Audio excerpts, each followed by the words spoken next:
자, 여기 세상에서 제일 비싼 찜질방이 있습니다. 숨막히는 90도 사우나 안에서 수건 한 장 걸친 두 남자가 숙덕거립니다.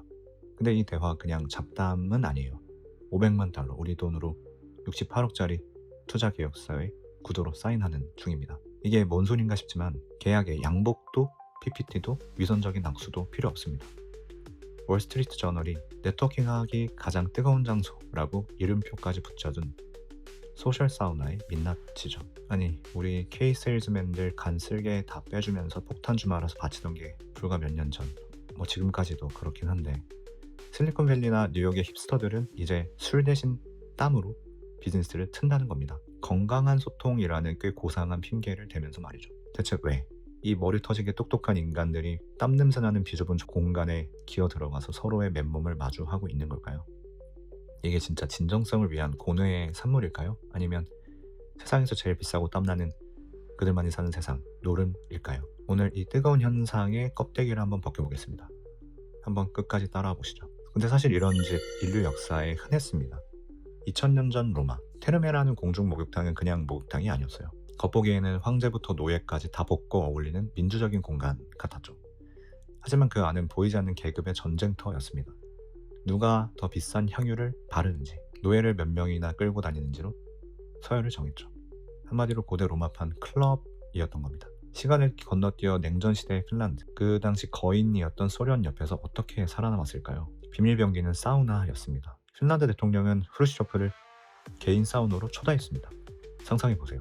무기 발사 버튼을 쥔 두 남자가 발가벗고 앉아있습니다. 계급장도 방탄조끼도 없죠. 여기서 나온 합의를 또 나중에 뒤집기란 거의 불가능합니다. 권력의 비대칭을 무너뜨리는 가장 원초적인 심리전, 벌거벗은 외교였던 거죠.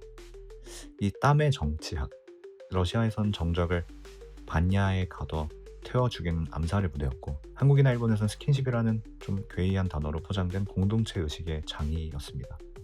본질은 하나입니다. 옷을 벗으면 가면도 벗겨진다. 그리고 그때 진짜 얘기가 시작된다. 자, 이 옛날 얘기가 지금이랑 뭔 상관이 있을까요? 과시의 문법이 완전히 바뀌었기 때문입니다. 롤렉스, 버킨백, 뭐 이젠 웬만한 중산층이면 걸칠 수 있는 티나는 과시적 소비죠. 플렉스가 너무 흔해지니까 진짜 상류층은 이걸로 급을 나누지 않습니다. 오히려 촌스럽다고 생각하죠. 그래서 나온 게 비과시적 소비. 눈에 잘 안 띄지만 그걸 누리려면 훨씬 더 많은 돈과 시간이 드는 것들.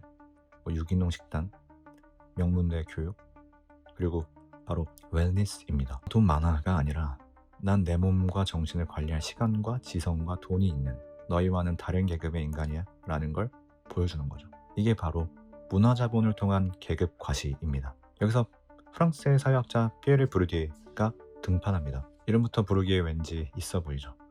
이 양반이 한마디로 뭘 말했냐면, 네 취향이 곧 네 계급이다 이겁니다. 내가 뭘 먹고 뭘 입고 어디서 시간을 보내는지가 나의 사회적 위치를 결정한다는 겁니다. 이제 그림이 그려지시나요? 땀에 젖은 룰루레몬이 버킨백보다, 그리고 탄탄한 복근이 롤렉스보다 더 강한 지위의 상징이 된 겁니다. 웰니스는 21세기의 새로운 종교이자 가장 세련된 형태의 플렉스가 됐습니다. 근데 단순히 있어 보이려고 이 짓을 하는 걸까요? 여기엔 영악한 뇌과학적 계획이 숨어 있습니다. 첫째, 취약성의 강제 노출. 미국 연구였는데 대부분의 직장인은 상사보다도 길거리 노숙자를 더 신뢰한다는 통계가 있었습니다. 신뢰가 없으면 아무것도 안 되는 거죠. 사우나는 이 신뢰를 강제로 만들어냅니다. 땀으로 번복된 맨몸. 사회적 갑옷을 강제로 해제시키고 날것의 인간을 마주하게 만드는 거죠. 둘째, 옥시토신 분비. 사랑의 호르몬 옥시토신. 보통 스킨십 할 때 나온다고 알려져 있죠. 근데 최근에 함께 극한의 고통이나 강렬한 경험을 공유할 때도 이게 터져 나온다고 밝혀졌습니다. 뜨거운 사우나와 얼음물 냉탕을 오가는 경험, 이건 그냥 찜질이 아니라 인위적으로 전우애를 생성하는 뇌 해킹인 셈이죠. 어색한 술자리 100번보다 효과가 강할 수 있는 겁니다. 셋째, 뇌파 동기화. 더 소름 돋는 건 독일 사우나 문화인 아우프구스 같은 집단 의식을 치르면 참가자들의 뇌파가 서로 비슷해진다는 겁니다. 마치 여러 개의 뇌가 마치 하나의 거대한 초뇌, 리버브레인처럼 작동하는 거죠. 이게 바로 사이비 종교나 광신 집단이 신도를 만드는 원리이기도 합니다. 강력한 소속감과 일체감, 비즈니스의 이익보다 더 좋은 게 있을까요? 이런 글로벌 웰니스 시장 규모는 10년 뒤에 한 2034년쯤 1경 5천조 원으로 전망이 됩니다. 대한민국 1년 예산의 20배가 넘는 돈의 사이즈인데 이 건강 과시 시장에 올리고 있습니다. 선두주자는 뉴욕의 아더십이나 베스하우스 같은 곳들이죠. 얘네 전략은 명확합니다. 아더십은 클럽의 흥분이나 사찰의 평온을 섞어서 술 없는 놀이터를 팝니다. 베스하우스는 우린 스팟 따위가 아니다. 여긴 훈련하는 곳이다. 라면서 기능성을 강조하죠. 타깃은 물질보다 경험을 중시하는 어떤 열망 계급입니다. 높은 문화 자본을 가진, 그리고 그걸 추구하는, 자신을 끊임없이 업그레이드하고 싶어하는 건강한 직접 허영에 찬 사람들이죠. 물론 어떤 커뮤니티의 경험담으로 올라온 걸 보면 얘기가 좀 다른 점도 있습니다. 옆 사람 땀방울이 튀어서 거북했다. 잘생기고 예쁜 부자들만의 그들만의 리그다. 사이비 종교 같다. 라는 비판도 있죠. 진정한 연결이라는 이상과 돈벌이라는 현실 사이의 괴리는 당연한 겁니다. 이 트렌드 이제 한국에도 상륙을 했습니다. 폭탄주 대신에 콤부차나 말차를 마시는 한국의 영인 리치들이 바로 이 시장의 다음 타겟이죠. 하지만 이런 화려한 웰니스 산업의 이면에는 좀 거북한 진실이 숨어 있습니다. 웰니스 격차라는 신종 계급, 잘 쉬고 잘 먹고 건강을 챙기는 것 자체가 돈과 시간이 없으면 불가능한 특권이 됐습니다. 결국 건강과 사회적 자본마저 부유층이 독점하는 세련된 형태의 불평등이 심화되고 있죠. 문화 약탈? 이런 면에서도 볼 수 있을 것 같아요. 수천 년 된 인도의 요가, 독일의 아스쿠스 같은 전통 의식들이 맥락은 거세된 채로 그저 힙한 상품으로 팔려 나가는 겁니다. 이건 문화에 대한 존중으로 비춰질까요? 아니면 있는 사람들의 그냥 세련된 도둑질로 비춰질 수 있을까요? 완벽주의의 함정, 이런 면도 있죠. 끊임없이 나를 최적화해라 라는 이런 부류의 강박은 불안과 자기 혐오로 이어집니다.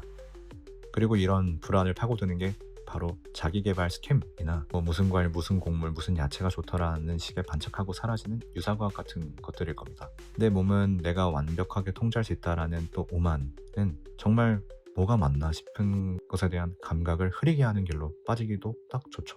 결국 이 소셜 사우나 현상은 아이러니합니다. 단절의 시대에 진짜 연결을 갈망하는 인간의 본능과 그 본능마저 가장 정교하게 상품화하려는 자본주의의 어떤 탐욕이 뒤섞여 있죠. 가장 원초적인 경험을 가장 세련되게 포장해서 파는 이 아이러니, 이게 우리가 마주한 현실입니다. 그럼 우리는 좀 어떻게 받아들이면 좋을까요? 부자들 난리네 하고 욕하고 끝낼까요? 아니면 오히려 낡은 K회식 문화에 대한 건강한 대안으로 볼 수도 있지 않을까요? 정답은 없습니다. 다만 중요한 건 이거 하나가 있겠죠. 어디서 만나느냐가 아니라 그 안에서 우리가 서로에게 어떤 가면을 벗고 어떤 진심을 나누고 있느냐. 여러분 생각은 어떠신가요?